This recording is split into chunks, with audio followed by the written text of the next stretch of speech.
All right, hey everybody, Mark Burgess, Big East Bass Fishing here. The long-awaited detail of how I won the Bass Nation Qualifier up on Champlain. Got the trophy right here. Very proud of that. Again, I appreciate all the support. Just an incredible amount of support and all the texts and messages and phone calls. It's just amazing after the event, and I really appreciate it. Apologize this took so long to put together, but man, we've just been so crazy busy. Lisa and I, we did a celebration of life for Jamie. A lot of work into that, a lot of time went into that. And it's just, yeah, nuts right now, buying a new truck. I'll bring you that as well. Work's been busy, you know, so thankfully. So let me start off. I think I'm gonna break this into 2 videos, maybe 3, but at least 2. I'm gonna do pre-practice, practice, and then the event. Okay, so you probably saw some videos of the pre-practice. I went up 3 weeks ahead of time for 1 day.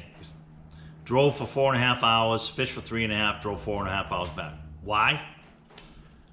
When I got up there, it was blowing 25 to 30 with higher gusts and pouring down rain. So some people said, well, you didn't learn much on that trip, and that would be true. However, I did learn a little bit. I mean, I did see what the water level was. I took note of that. I did see what the water temperature was. And I caught some fish, okay? I caught 3 largemouth, not big, 2.5 pounders in shallow grass. So then came July 4th and 5th, 2 days before the official cutoff on the 6th. That's really where I started to put it together, okay? So that trip right there really kind of set me up for what I was going to find when I came back for the actual tournament and official practice in the tournament. Okay, so my confidence area was north of Plattsburgh. Okay, everything was north of Plattsburgh. Whether I was going over to Inland Sea, running up the passage, you know, going through the gut or up in through Cary Bay, or just running up the New York side, that's where I elected to fish. Okay, so I ran up to Missisquoi and located 6 solid schools of fish. I basically, you know, in shallow grass, I say shallow, anywhere from 4 to 5 feet out to 8 to 9 feet, I was catching them on a chatterbait. Okay, I'll show you. This is a black blue chatterbait, jackhammer. I ended up, I was not throwing a black blue chatterbait in practice. I was throwing that Bee-Height Delight, whatever they call it. It's a mix of, you know, chartreuse and white and green pumpkin. Half ounce, and also, you know, a jig, fishing a jig. I'll show you that jig. One of them. There's a jig right there. This is half ounce, and it's on 50-pound braid. So, and my go-to setup right there, 7.5 foot flipping stick, 20-pound fluoro, 3/8 ounce weight, bobber stopper, 4/0 heavy-duty BMC flipping hook, and my little creature bait. Okay, in green pumpkin. Most of the time, a little bit of orange on the cross. Some of the time, blue. Okay, so depending on the watercolor. So, located 6 schools of fish up in Missisquoi, worked my way down, had some fish in the passage, had some fish in Cary Bay, had some fish in the gut, also had some fish over on the New York side. So really worked hard. Official practice those 3 days. Had some mechanical issues, which, you know, one of them was on me. You saw I ran out of fuel because I thought the boat had bigger fuel tanks. I mean, that's my bad. I've had 25 or more skeeters, and they all had 50 plus gallons of fuel. This only has 42 to 44, something like that. And then the gauge was still reading half full. Anyway, I was tired. I didn't fuel up. That's on me. At the same time, though, I lost a little tattletale on the outboard, which shows its water pump's working. The 2 happened at the same time, or so I thought. Come to find out where I was fishing, you know, shallow, I sucked up some stuff in there, and it didn't affect water pressure, thankfully. but I got back to Marine Village Cottages and flushed that out on a hose, and it was all good to go. So, and again, shout out to Mike Mello, the real deal, for helping me out with that. So, essentially, I mean, that's kind of what I went into the tournament with. I was fishing the railroad bridge up just prior to Missisquoi as well. That had quite a few fish on it, and there has to be a certain set of circumstances, I'll say that 3 times fast, for that bridge to really be good, okay? And it wasn't practice. And I was fishing it a little bit differently. I was fishing it with a square bill. You know, yeah, why are you doing that? Because they were biting it unbelievable. You know, so this is pre-practice, and in pre-practice on Champlain, you can hook the fish 2 weeks out from a tournament. There's that many fish in the school, and if you want to gauge the number of fish in a school and the size of fish in a school, you've got to hook a few. So I was catching them on the bridge in the square bill pretty good. And you know, they were in, I was fishing a lot in 8 to 9 feet of water, milfoil, with that, a 3/8 actually, and half-ounce jig, this jig with fluoro. Okay, so I had this jig in 3/8 with 20-pound fluoro. And they were eating it. Phenomenal. I got some great video of that. So I was feeling pretty good, you know, the 4th and 5th. Came back, you know, we got all ready to go. Lisa and Dakota, we stayed at Marine Village Cottages, phenomenal place to stay. And got up there for the first day of practice and official practice. And that's when I ran out of fuel, kind of when it actually happened. So first day of practice, I was just basically running everything that I had from pre-practice. And when I got to fish a lot of that stuff in Missisquoi, it wasn't happening. That water was the worst color water I had ever seen in my life. I mean, the water was still up, but it would start to go, just start to drop, a little bit. But it was still primarily up, but that water was like coffee with a little bit of cream in it, mixed with the green algae bloom and debris. And it was nasty. Okay, and I'm not afraid of nasty water. I like fishing nasty water. I know when the water gets dirty, it pushes them shallow, especially with the water being up. That really kind of played into my success, the fact that the water was up and it was off color. However, it was so off color in Missisquoi, 5 out of the 6 schools of fish that I had located in pre-practice, I could not get bit. Could not get bit.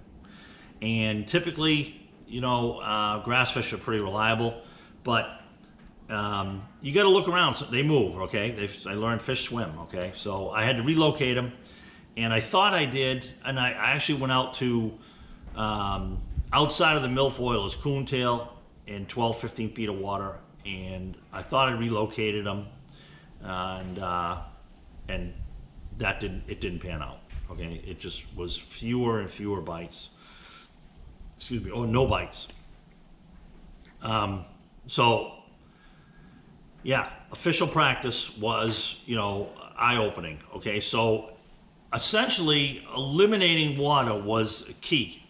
I mean, I eliminated a ton of water, okay, which puts the focus on where you're actually fishing. So the fish in Missisquoi ended up had graduated to clearer water, okay? And where I found that clearer water, they were stacked, absolutely stacked. So that was still there. I basically, when you're that close to the tournament, I'm not hooking them. I got a practice jig. I got my creature bait with a little screw lock weight. Same bobber stopper, same 3/8 ounce tungsten weight, but just no hook. And it was just like, you know, pitch, boom, boom, boom. So I knew I still had those fish. So I went and I continued to look for the grass fish that I had, only they were gone. I could not relocate them, I went to them once in the tournament, okay? So that's just how much they They just disappeared. But I ended up having a couple of isolated areas, which the first 2 days, the weather wind prevented me from running to. Okay, but I had some really good stretches of docks. All right. The bridge, the railroad bridge in the tournament let me down. Okay, and I'll talk about that more, but that did not happen for me. Okay, so official practice, that's when I ran out of fuel. The second day, that's when that happened, and Mike Mello came to my rescue, the real deal. And I think practice. Other than that, I don't think the mechanical stuff. That was about it, really, mechanically, except for the trolling motor. Okay, so the trolling motor was the end of the third day of practice. I had dropped my scissors overboard, trying to get a bait out of a fish's mouth. And long story short, I called Lisa, my wife Lisa, in her travels, pick me up another pair of scissors. She told me about how she was double charged for parking in Burlington, and then they fined her as well, big fine. So I wasn't worried about that. We'll get that squared away, and we did. So I let her know about the scissors. She bought another pair of scissors, a couple of them actually, and as soon as I hung up the phone with her, I went to go pull up the trolling motor. Pow! Cable snaps. All right, the trolling motor's deployed. So, long story short, I troll over to this little marina thing, get up on the dock, take it apart. The parts are there, some other pieces broken there. Was able to deploy it, run back, and I thought I fixed it there that night because it was working on the boat. Tuesday morning was a half day of practice. I put it in the water. I decided to try it, thankfully, rather than run. And it wouldn't work. It was still broke. So I came back, took it all apart. You might have saw some of the pictures. And maybe I'll put one in this video. But yeah, got it all squared away, made sure it worked, and we were good to go. So that's what I went into the tournament with. Focused areas and what I was doing, which, again, it consisted that first day of the railroad bridge, Missisquoi,